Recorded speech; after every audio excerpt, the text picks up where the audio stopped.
you kindly?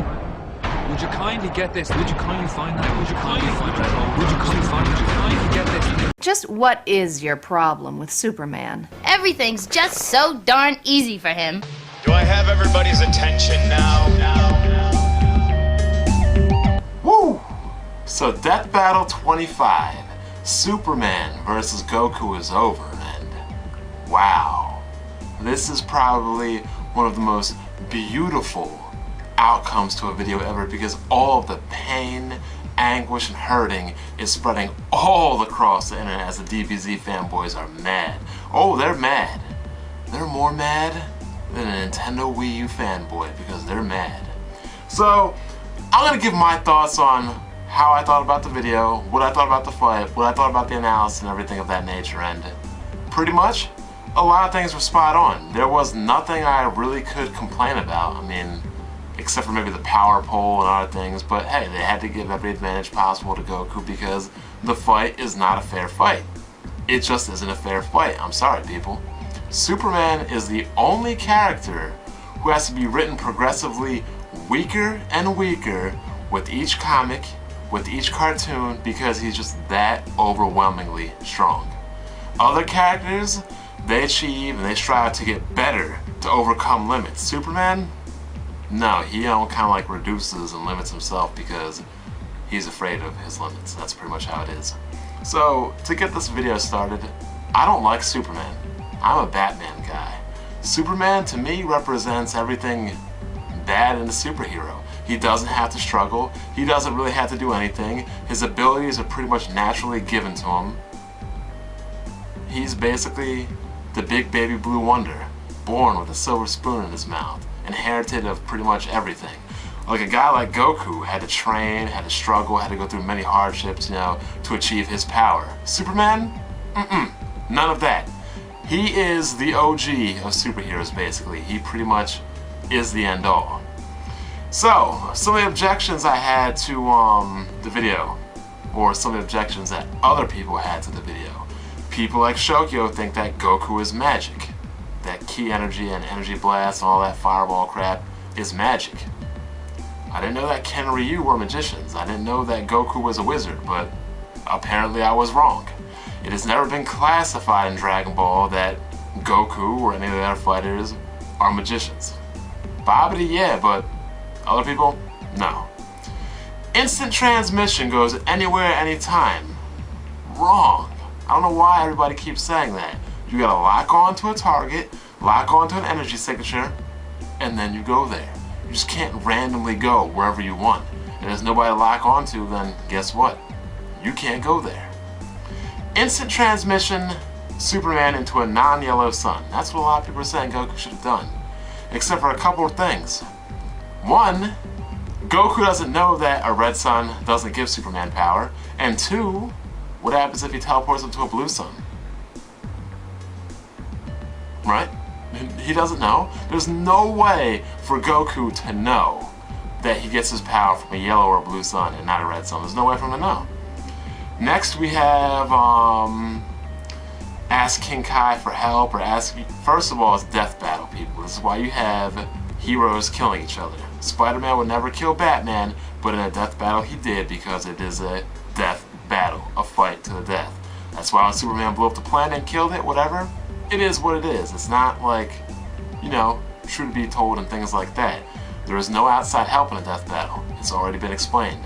No King Kai, no Kami, nothing. It's one-on-one. That's all it is. So another thing people are saying is blow up the sun and instant transmission away. You see, the fact that people even bring up these strategies like blow up the sun, instant transmission away, take him here, take him there, essentially prove and put into doubt that Goku can even hang with Superman. Because why would he have to do that if he could beat him straight up? He wouldn't. Blowing up the sun wouldn't kill Goku, yet it kills like everybody else in the Dragon Ball universe, right? It killed Broly, it killed Cooler, it killed Baby. I mean, Superman is just gonna stand idly by while he blows up the sun. Not only that, Goku's gonna blow up the sun and then continue to fight with Superman after being exhausted. If you people didn't know, Superman just doesn't become all of a sudden depowered when there's no sun. After all, he was bench pressing the Earth's weight underground in the Earth's core for 5 days straight. Not even exhausted. He only had one drip of sweat coming down his forehead or his cheek or his chin or whatever. So he can go a long time without the sun. They only did that for theatrics in the battle. Really, I don't understand why he had to recharge or anything like that, but like I said, they did it for theatrics of the battle. Another thing people like to talk about is that Superman has no martial arts background, which is funny because he was trained by Wildcat, he was trained by Mongol of Warworld, and he's learned moves from Wonder Woman and learned and picked up things from her. Not to mention that Batman himself has trained Superman in advanced techniques, and Batman knows pretty much every martial arts there is, doesn't he? Yes, he does. Things that Superman didn't even use or bother to use, which I thought was funny because, like I said, the entire matchup is a complete mismatch. Superman really could have done whatever he wanted to and had his way. Had they used pre-Crisis Superman, it would have been entirely even worse, because pre-Crisis Superman can, like, pull a dozen planets, sneeze and kill a galaxy. He's God. Post-Crisis Superman is God. Pre-Crisis Superman is, like, a god of gods. Who knows? So Superman never used any vibration techniques. He never used any phasing. Superman has a healing factor like Hulk and Wolverine. Never saw or demonstrate any of those. And lastly, but he was pretty much underpowered in the fight. But like I said, the fight is for theatrics. The analysis at the end, that's pretty much where the true thing is going. So they showed you, you know, a little theatrical fight, but the analysis at the end was pretty much good. That's where the concrete, you know, information, or not concrete, because nothing can really ever be concrete in a fictional battle, as you know, but like I said, the analysis is where the beef of the information was. Goku did have advantages. 1, he went into battle with sensor beams. Didn't see anybody complaining. 2, he went into battle with a magic pole, which he hasn't used since Dragon Ball. He never even used it in Dragon Ball Z to my knowledge, and yet he used it in this fight and nobody really complained. He also was using moves that people were complaining about how they used non-canon things in this battle, but yet he used the Dragon Fist, which I believe debuted in a movie, and he also absorbed the Spirit Bomb, which also was in a movie. Not canon. Unless you're calling GT canon, and you know, we're getting into a whole new debate right there, but we'll just go right by that. Speed. Superman is faster. Strength. Superman is way stronger. Durability. Superman is more durable. Longevity.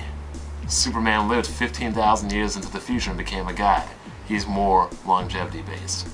Endurance. Like I said, he was at the Earth's core, not powered or exposed to any yellow sunlight, and yet he was benching the Earth's weight for 5 days straight, and then complaining that they couldn't give him any more weight. So endurance right there is Superman as well. Couple that they didn't even add in his healing factor. He could have literally phased through Goku's body, pulled out his brain or pulled out his heart or anything like that, any kind of vital organ. Not to mention, phasing just allows him not to be hit if he wished to. I don't think he can use the Speed Force. I think that's reserved for the Flash family. But also you have the limiters, which Superman has to impose because he is that damn strong. The limiters, as stated, are over the course of his life and acquisition of his power under a yellow sun. Superman has learned how to place mental inhibitors on his own power. These limiters, as he calls them, are used to keep his power in check so that he doesn't accidentally flex and cause the tectonic plates to shift. Though it is known that he has placed several of these limiters within his own mind, it is unknown how many and just how powerful he would be if he decided to release them all. Although a fully unrestrained Superman has managed to destroy an entire universe in the past. An entire universe in the past. To him, they're all barriers that allow him to live a human life normally, and he only ever releases one of them while fighting a particular powerful opponent or performing a predominantly difficult task. Basically, Superman's power is essentially nearly bottomless. The dude can do whatever he wants, and basically it is foreseen in the comics that whatever he needs to do, the writer can make him do, which is exactly why I'm not really a big fan of him. Batman's gotta struggle, other characters gotta struggle. Superman basically struggles to power himself down so he doesn't cause collateral damage or damage to other people.